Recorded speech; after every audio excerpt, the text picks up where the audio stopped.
Hello everyone, let's get ready with me. আজকে একটা খুব সিম্পল লুক তোমাদের সাথে শেয়ার করবো। পুরো বেয়ার একটা ফেস আমার হয়ে রয়েছে এই মুহূর্তে। আজকে মেকআপ করতে করতে কিছু কথা তোমাদের সাথে শেয়ার করবো। আচ্ছা, জীবনে যখনই ভেবেছো কোনো মানুষকে বিশ্বাস করবে, তখনই কি ঠকে গেছো? বহুবার হয়েছে। হোক না সেটা স্কুল লাইফের ফ্রেন্ডশিপ, হোক না সেটা কাজের জায়গায় বন্ধুত্ব, হোক না সেটা কলেজের বন্ধুত্ব। আমার তখন ক্লাস 9 কি 10 হবে। আমার বাবার এক পরিচিত বন্ধু, সে হাতটাত দেখতে পারতো, পুষ্টি বিচার, জ্যোতিষ, এইসব নিয়ে। সে একদিন হঠাৎ করে আমার বাড়ি আসে। আমার বাবা আমার পুষ্টি বিচার করার জন্য সেদিন আমার বাড়িতে আসেন, যারে ফেলে এখন তো সবাই করে। তো ওখানে সেই কুষ্টি বিচার করে এক কথায় আমাকে বলেছিলেন, তোমার জীবনের সব থেকে বড় বন্ধু হবে তোমার মা বাবা। সে গিয়ে হয়তো তুমি কোনো বন্ধু এমন পাবে যে তোমাকে বুঝবে বা তুমি তাকে বুঝবে, তার আগে অবধি তুমি এমন কারোর সাথে বন্ধুত্ব রাখবে না বা নিজের পার্সোনাল স্পেস শেয়ার করবে না যেখানে তারা তোমাকে ব্যবহার করতে পারে।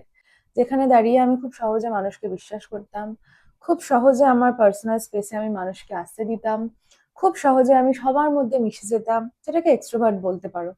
তার কথায় আমি বিশেষ গুরুত্ব দিইনি, কারণ আমার মনে হয়েছিল যে একটা মানুষ বন্ধু ছাড়া বাঁচতে পারে না। একটা ভালো কিছু বা ভালোভাবে জীবনটাকে কাটাতে গেলে একটা জীবনে একটা বন্ধুর খুব দরকার, মানে যার সাথে তুমি মনের সব কথা শেয়ার করতে পারবে, যাকে তুমি তোমার বাড়িতে ছোট বড় সমস্ত অনুষ্ঠানে ইনভাইট করবে, সমস্ত কিছু তুমি তাকে বলতে পারবে নির্দ্বিধায়, যেখানে তুমি জাজ হবে না। আমি সেই জেঠুর কথায় বিন্দুমাত্র পাত্তা না দিয়ে আমার যেরকম জীবনযাপন আমি চালিয়ে যাচ্ছিলাম, এবং একটা টাইমের পরে গিয়ে আমি সেই কোষ্ঠীটাকে ছুঁয়েও দেখিনি, পড়েও দেখিনি, জানতেও চাইনি তার মধ্যে কি লেখা ছিল, কারণ আমি মনে করেছিলাম যে আমার জীবনটাকে আমি আমার মতন করে বাঁচবো, এবং তাতে করে আমার মা বাবার কোনো হস্তক্ষেপ ছিল না। এবং আমি ছোট থেকে যেটা করতে চাইতাম বা করতাম, তাতে আমার মা বাবা সবসময় সম্মতি দিত এবং আমাকে অবশ্যই সাপোর্ট করতো প্রত্যেকটা জিনিসে। কিন্তু বয়সের সাথে সাথে আমি এটা রিয়েলাইজ করতে শিখলাম যে মানুষকে সহজে বিশ্বাস করা যায় না। এই মানুষের জীবন যে কোনো মুহূর্তে পরিবর্তন হতেই পারে এবং মানুষের মন মানসিকতা পরিবর্তন হতে পারে, সেটা আমার বুঝতে অনেকটা সময় লেগে গেছিল। এবং যখন আমি রিয়েলাইজ করলাম যে আমি সামহাউ ব্যবহার হচ্ছি, এবং ব্যবহার হওয়াটা বড় কথা নয়, আমি আমার আহ, যাদের সাথে আমি ওঠা বসা করতাম বা যাদের আহ, সাথে আমি থাকতাম, আমার তাদের প্রতি অন্ধবিশ্বাস ছিল, এবং আমি বিশ্বাস করতাম যে তারাও আমাকে ততটাই ভালোবাসে এবং তারাও আমাকে ততটাই বিশ্বাস করে যতটা আমি তাদেরকে বিশ্বাস করি এবং ততটা আমি তাদেরকে ভালোবাসি। কিন্তু একটা সার্টেন অফ টাইমের পরে গিয়ে আমার সমস্ত বিশ্বাস, সমস্ত কিছু যা মানে এক মুহূর্তের মধ্যে তারা ভীষণ সুন্দরভাবে ভেঙে দেয়। আমার সোশ্যাল ডায়েরির বহু মানুষ এবং আমার যারা খুব এই মুহূর্তে যারা আমার সাথে সোশ্যাল লাইফে প্রচন্ড কানেক্টেড, আহ তারাও বুঝতে পারবে। বা ঘটেই থাকে, সবার লাইফেই হয়, আমি তো আর আলাদা কিছু নই। তো আমার লাইফেও সেম ঘটনা ঘটেছে, এবং তারপর থেকে আমি একদমই ডিটারমাইন্ড হয়ে যাই যে আমার পার্সোনাল স্পেসে বা আমার পার্সোনাল লাইফে আমি এমন কোনো মানুষকে আর আসতে দেব না, সে যত ভালোই যেই হয়ে যাক না কেন, যে আমার সামনে এবং আমার পিছনে গিয়ে বদনাম করবে এবং সামনে হাসি মুখে আমাকে বোঝানোর চেষ্টা করবে যে হ্যাঁ, আমি তোমার কেয়ার করি, আমি তোমার কত চিন্তা করি, তোমার ভালো মন্দে আমি অনেক সাহায্য করি। এবং সব থেকে মজার বিষয়, একটা জিনিস লক্ষ্য করবে, যখন তুমি এই টক্সিক মানুষগুলোর থেকে বেরোতে চাইবে, তারা কিন্তু কোনো না কোনো ভাবে তোমাকে বোঝানোর চেষ্টা করবে যে তাদের কোনো ভুল কোনোদিনই ছিল না, তোমার ভুল ছিল, তুমি তাদেরকে ভুল বুঝেছো এবং তুমি তাদেরকে ভুল ভেবেছো। তারা কিন্তু কোনোভাবেই তোমাকে ডিফেম করতে চায়নি বা তারা কিন্তু কোনোভাবেই তোমার বদনাম করতে চায়নি, তুমি তাদেরকে বুঝতে ভুল করেছো। তারা মানতেই চায় না যে তাদের যে অ্যাকশন গুলো তারা করেছে এবং তারা যে কর্মকাণ্ড ঘটিয়েছে, সেগুলো একটা মানুষকে কতটা ট্রমা দিতে পারে, কতটা খারাপ লাগাতে পারে এবং কতটা খারাপ হতে পারে সেই মানুষটার সাথে। টাইমের পরে তুমি রিয়েলাইজ করবে যে তোমার জীবনে কোনো কিছুই পার্মানেন্ট নয়, এবং তুমি চাইবে একটা টাইমের পরে গিয়ে, নয় তুমি চাইবে কোয়ালিটি অফ সার্কেল তোমার জীবনে থাকুক।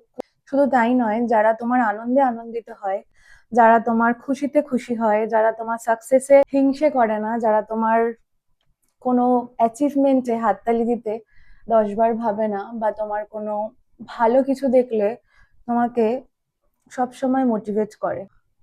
আজকের দিনে দাঁড়িয়ে জীবনে শান্তিটাই আসল, এবং যে মানুষগুলোর জন্য একটা টাইমে তুমি জীবনে প্রচন্ড কষ্ট পেয়েছো এবং তুমি জীবনে অনেক আঘাত পেয়েছো তাদের থেকে, তাদের কথা এবং তাদের শব্দ তোমাকে অনেকটা আঘাত করেছে, সেই মানুষগুলো যদি আবার দ্বিতীয়বার তোমার জীবনে ফিরে আসতে চায়, কোনোদিনও সেই মানুষগুলোকে কিন্তু আর জীবনে ফিরিয়ে আনবে না। আর যদি ভুলবশত ফিরিয়ে আনো, তাহলে আমার মনে হয় তোমার মেন্টাল পিস ঠিক যে জায়গাটায় ব্রেক করেছিল, সেই জায়গাটা আবার তুমি ডেকে আনছো নিজের ইচ্ছায়। জীবনে ভালো থাকতে গেলে নিজের কাজকে ভালোবাসো, নিজের প্যাশনকে ভালোবাসো, নিজের কাছের মানুষদেরকে ভালোবাসো, নিজের কাছের মানুষদেরকে সময় দাও, দেখবে জীবন এমনি সুন্দর হয়ে যাচ্ছে। নতুন করে তোমার সার্কেলে কোনো টক্সিক লোকজনকে ঢোকানোর কোনো প্রয়োজন নেই, এবং যারা তোমার ভালো কোনোদিনই চায়নি এবং যারা তোমার ভালো কোনোদিনই দেখতে পারেনি, তাদেরকে অযথা জীবনে এন্ট্রি দেওয়ার কোনো মানেই হয় না।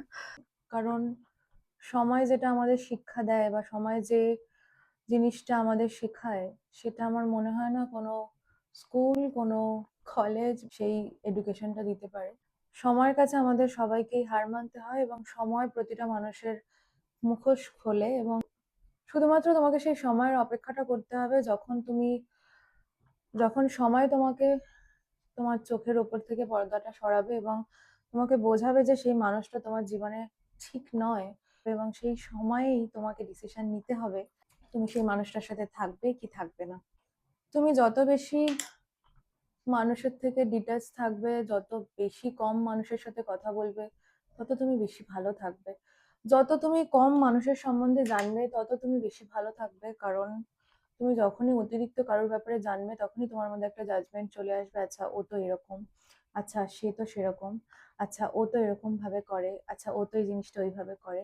তো তোমার মধ্যে অটোমেটিক্যালি একটা জাজমেন্টের ব্যাপার কিন্তু মাথায় চলেই আসবে। মানুষের সম্বন্ধে যত মানুষের সাথে কম ইন্টারাক্ট করা যায়, বিশেষ করে সেই ধরনের মানুষ যারা শুধুমাত্র নিজেরটাই বলতে চায়, নিজেরটাই শোনাতে চায় এবং নিজের গুণই গাইতে চায়। এবং আমার মনে হয় যারা বুদ্ধিমান তারা এই ধরনের মানুষের থেকে দূরে থাকার চেষ্টা করে। এরা শুধুমাত্র তোমাকে নয়, তোমার এনার্জিটাকেও পুরোপুরিভাবে ড্রেন করে দেবে তাদের নেগেটিভ ভাইব, নেগেটিভ থট এবং নেগেটিভ পার্সোনালিটির মাধ্যমে। দেখবে তোমার জীবনে কিছু মানুষ থাকবে যে শুধুমাত্র নিজের কথাটাই তোমাকে শোনাতে চাইবে। সে শুধুমাত্র নিজের কথাটাই শোনানোর জন্য তোমাকে ফোন করবে। সে তুমি কিরকম আছো জানতেও চাইবে না। শুধুমাত্র তার কথা শোনানোর জন্য, তার গল্প দেওয়ার জন্যই তোমাকে ফোন করবে এবং তোমাকে এঙ্গেজ করে রাখার চেষ্টা করবে এবং বোঝাতে চাইবে যে সে তোমার থেকে অনেক এগিয়ে জীবনে, অনেক বেশি সাকসেসফুল, অনেক বেশি কিছু করেছে, অনেক বেশি কিছু দেখে ফেলেছে।